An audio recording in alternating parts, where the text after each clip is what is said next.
सांग मैंने कौन आप प्योर छेना रसगोल्ला खाई मत क्या लगुनि जब सतरे खाई इवेन तुम लोकेशन मिलूँ तो मत कमेंट करेंगे। तो सांग मैंने मुझे कलण स्कूल जाऊँगी कलण स्कूल जा बाटर ये पड़े राजसाहू मिठा दुकान जोटा कि बढ़िया एंड फेमस मिठा दुकान अच्छी कलण से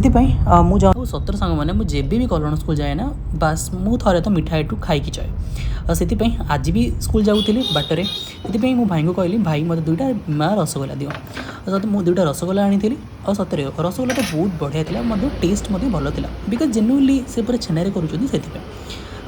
तार तो मत तो बहुत बढ़िया लगे आपको केमती लगे मत कमेंट करेंगे जदि आप खाई मो फेवरेट निमिकी देखिली और सतरे भाई निमिकी देखला माने मुझे खाई इच्छा और निमिकी मुझे ट्राई करी मत निमिकी तो बहुत बढ़िया लगी। आउ जदि मुझे आर प्रॉपर लोकेशन कथा कहबी ये केवल आप भावेनि कि मिठा आउ निमिकी चा वगैरह मिलूँ आउ बहुत स्नैक्स आइटम मिलूँ आउ ये लोकेशन है कलणर जदि आप देखिए कलणर पूरा छक ऊपर अच्छी आउ जो पोस्टाल ऑफिस अच्छी पोस्टाल ऑफिस फ्रंट रे अच्छी राजसाहू मिठा दुकान।